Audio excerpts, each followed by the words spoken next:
చిటికేసిన వెంటనే గ్రైండ్ అయిపోతే ఎంత బాగుంటుంది కదా ఏ వస్తువు అయినా. కరివేపాకు అయితే డ్యాన్స్ అవుతుంది, వాసనతోనే కడుపు నిండిపోద్ది. దేవుడి దగ్గర కొట్టిన కొబ్బరికాయ అనవసరంగా పడకుండా ఇటువంటి మంచి రెసిపీ అయితే చేసుకోండి. దేవుడి దగ్గర కొట్టిందనే కాదు, ఏ కొబ్బరికాయ అయినా సరిగా. కొందరు కొబ్బరికాయ వండడానికి ఎక్కువగా ఇష్టపడరు కదా. ఇంకా నేను చెప్పినట్టుగా చేసుకుంటే కర్రీ మాత్రం టేస్ట్గా ఉంటుంది. ఎప్పుడు మీ దగ్గర కొబ్బరికాయ వేస్ట్ అవ్వదు, ఓకేనా. ఫస్ట్ అయితే కొబ్బరికాయ కట్ చేసి కొంచెం మిక్సీ వేసి కొంచెం గ్రైండ్ చేసుకోండి. కడిగేసి ఒకసారి మిక్సీ పట్టుకుంటే బాగుంటుంది. చిటికేసిన వెంటనే గ్రైండ్ అయిపోతే ఎంత బాగుంటుంది కదా ఏ వస్తువు అయినా. ఇది వీడియో కాబట్టి అయింది, బయట అయితే మాత్రం కావదు, మీరు మిక్సీ పెడితేనే అవుతుంది. మొత్తానికి ఇంకా వచ్చే వరకు మిక్సీ అయితే పట్టుకోండి. అంత ముద్దగా కాకుండా చిన్నగా మిక్సీ అయితే పట్టుకోండి.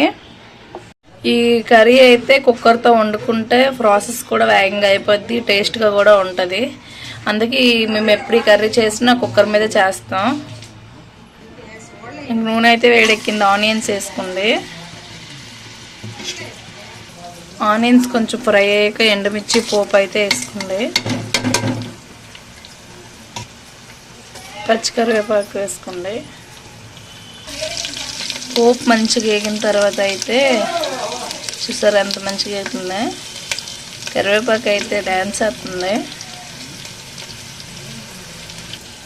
కొబ్బరికాయ ఉన్నప్పుడు ముందు రోజు రాత్రే శనగపప్పు తెచ్చి నానబెట్టుకోండి. ఇదైతే నైట్ నానబెట్టిన శనగపప్పు. ఈ కాంబినేషన్ అయితే సూపర్గా ఉంటుంది. మీరు ఎంతమంది వండారో ఎంతమంది తిన్నారో అయితే కామెంట్ చేయండి కన్ఫర్మ్గా. మేమైతే ఎప్పుడు వండుతాం శనగపప్పు కొబ్బరికూరు కర్రీ. ఇది ముద్దగా వస్తుంది ఎండింగ్ అయ్యేసరికి కూరంతా. చూసారా పోపు అయితే మంచి ఫ్రై అయిపోయింది. ఇప్పుడైతే శనగపప్పు అయితే వేసేద్దాం.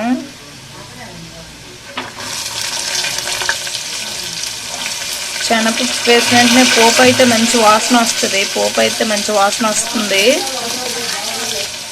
ఇంకా శనగపప్పు అయితే వేసాను. శనగపప్పు అయితే కొంచెం ఫ్రై చేసుకుంటారు.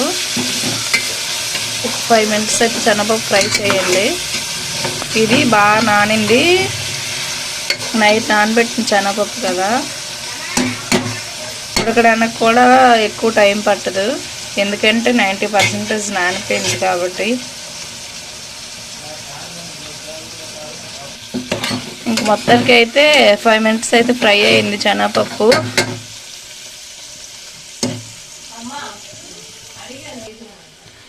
ఇగోండి ఇప్పుడైతే ఫస్ట్గా గ్రైండ్ చేసిన కొబ్బరికూర ఉంది కదా, ఇదైతే వేస్తాను. కొబ్బరికూర వేసిన తర్వాత అయితే మొత్తం ఒకసారి 2 మిక్స్ చేసుకొని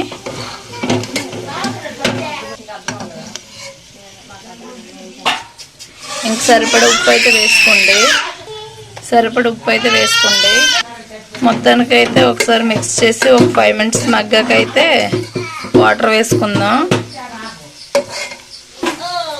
కూర చూడడానికి ఎంత అందంగా కనిపిస్తుందో తినడానికి కూడా అంత అందంగా ఉంటుంది, సూపర్గా ఉంటుంది. చూసారా 2 కాంబినేషన్ ఎంత బాగుందో.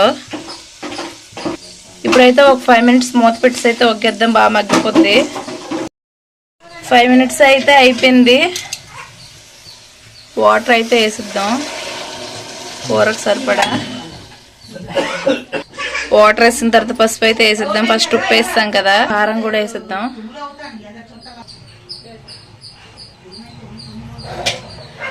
ఇప్పుడైతే ఒకసారి మిక్స్ చేసి కుక్కర్ మూత అయితే పెట్టేద్దాం. ఒక 5 minutesకి అయితే కర్రీ అయితే రెడీ అయిపోద్ది. కుక్కర్ మూత పెట్టేద్దాం. చూడండి కుక్కర్ మూత అయితే పెట్టేస్తున్నాను. 5 minutes అయితే కర్రీ అయితే రెడీ అయిపోద్ది.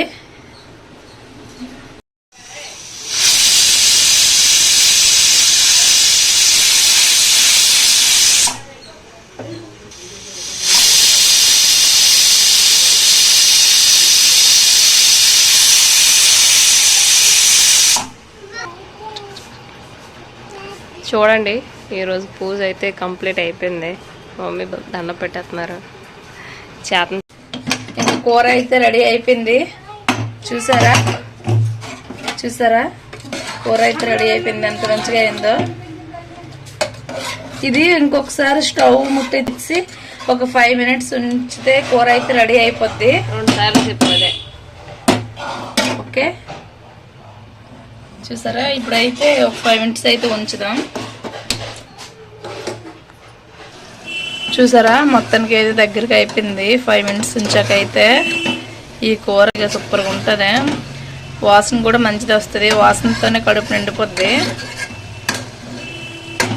సూపర్గా ఉంది కదా. ఇంక మొత్తానికి కూర అయితే రెడీ అయిపోయింది. స్టవ్ అయితే ఆపేద్దాం. ఇంకా కూర అయితే రెడీ అయిపోయింది.